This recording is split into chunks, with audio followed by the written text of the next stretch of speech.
Evangelho de Marcos. Estamos falando do Evangelho de Marcos. Evangelho de Marcos, capítulo 3, versículo 7 ao versículo 12.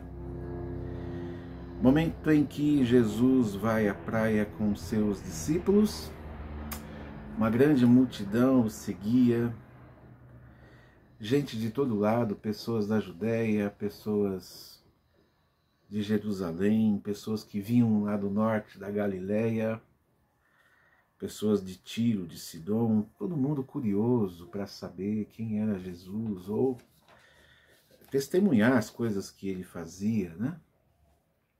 E aí então ele recomenda aos discípulos que deixassem um barquinho a ser utilizado, uma vez que ficaria muito apertado, ele junto com aquelas pessoas, tentando falar com elas, mas naquela pressão, né?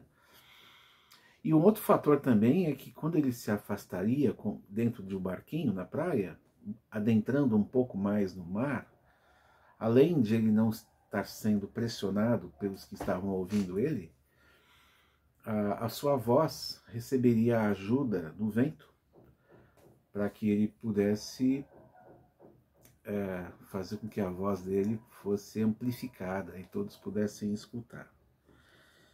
E ele faz isso, ele fala, olha, arranje um barquinho para mim, tem muita gente aqui, acho que é melhor eu ficar um pouco mais afastado e aproveitar a ajuda do vento esse que eu criei. Jesus, ele curava muita gente, né? Jesus, ele curava muitas pessoas de todo tipo, com alguma forma de enfermidade, gente que se esforçava, que fazia de tudo para se aproximar, para tocar nele de alguma forma. Devia ser uma luta, né? Todo mundo conhecendo Jesus. Nossa, eu preciso conversar com esse homem. Onde ele está? Por onde ele foi? Preciso chegar perto dele. Diz o texto, Marcos capítulo 3, que até mesmo os espíritos maus, quando o viam, prostravam-se diante dele e gritavam, você é o Filho de Deus. Mas Jesus os advertia que não o expusessem. É como se dizendo assim, olha, vocês não têm o direito de pronunciar o meu nome, vocês não têm o direito de me apresentar, eu não tenho nada com vocês, não é? Mas que justo.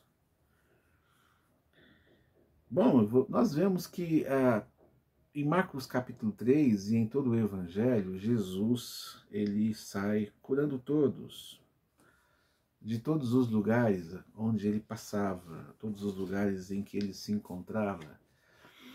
Jesus não poupava, por meio da sua misericórdia e da sua graça, de alcançar aqueles que necessitavam da cura, fosse a necessidade que fosse. E o Senhor não ignorou e não ignora os que buscam, e os que buscaram naquela hora, gente doente, gente com fraqueza, pessoas com limitações, a todos ele atendeu. Ele atendeu essas pessoas porque essas pessoas reconheceram quem ele era e creram necessariamente quem era Jesus.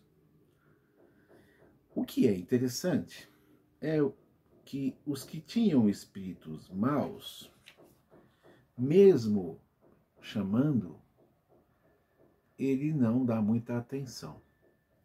Até mesmo os espíritos maus, quando o viram, prostravam-se, né? Pois é.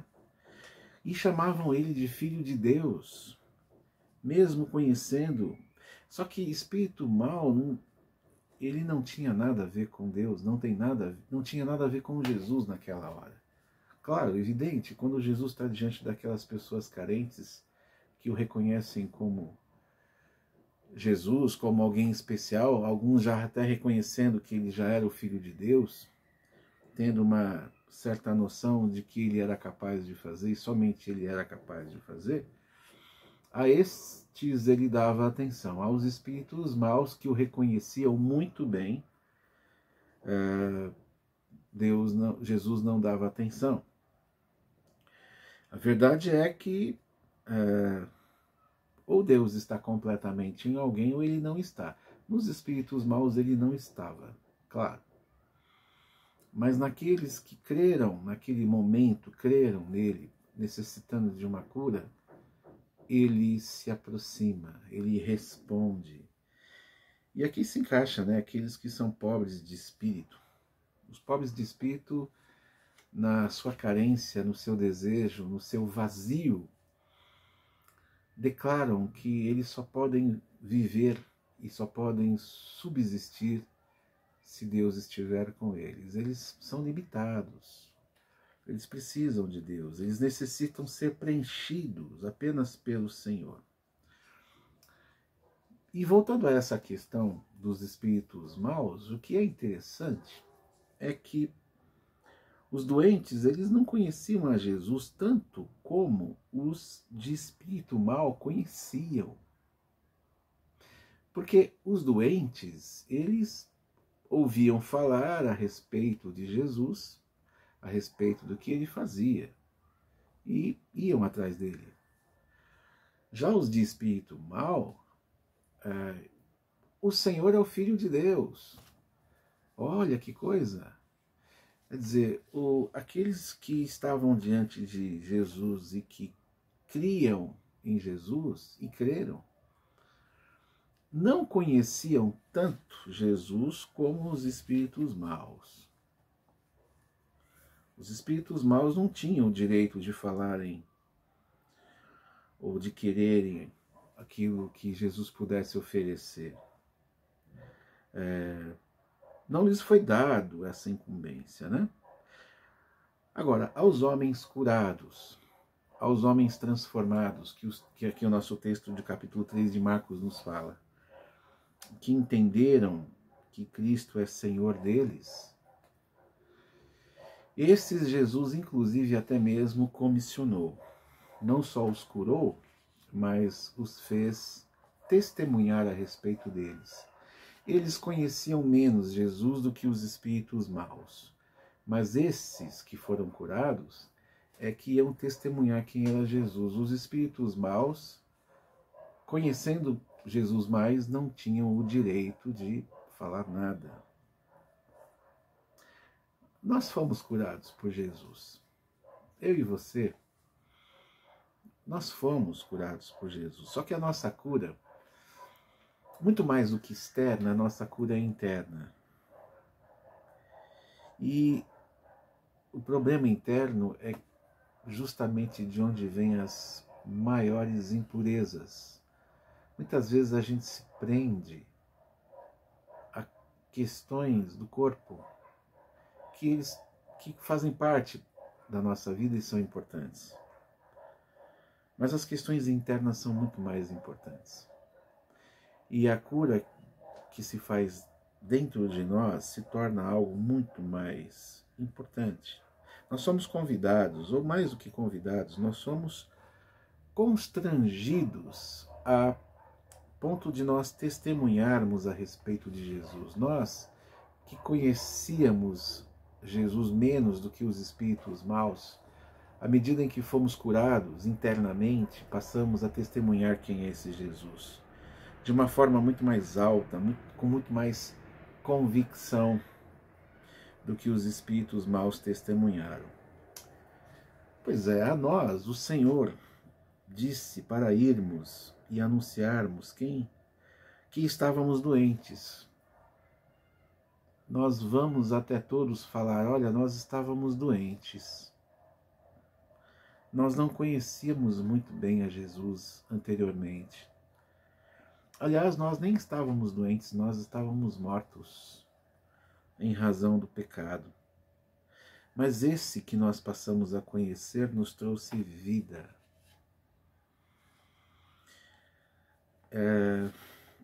E essa vida que ele nos traz, nós vamos testemunhar enquanto aqui estivermos. Enquanto aqui nós estivermos, nós vamos testemunhar a respeito de Jesus. Porque nós somos sustentados pela esperança nele. Nós somos sustentados por esse Jesus que nos curou internamente. Aquele que é capaz de nos curar internamente nos traz esperança. até o dia quando nós estivermos livres. Totalmente livres. Livres do quê? Livres daquilo que nos corrompe. Porque o corpo sempre vem a nos corromper. A cura do corpo nunca é uma solução banal, cabal. A cura do corpo nunca é uma solução final. Sempre haverá algumas questões que o corpo vai nos apresentar. Quando nós vivemos a esperança em Jesus, aí a história muda. Quando nós anunciamos que aquele que nós não conhecemos muito bem, passamos a conhecer e ele nos curou internamente, esse é o nosso testemunho. Aí nós vamos falar muito mais alto e gritar muito mais alto do que os espíritos maus, que o Senhor é o Filho de Deus. Não porque nós sabemos, mas porque nós experimentamos. É isso aí. Um abraço a todos. Deus abençoe.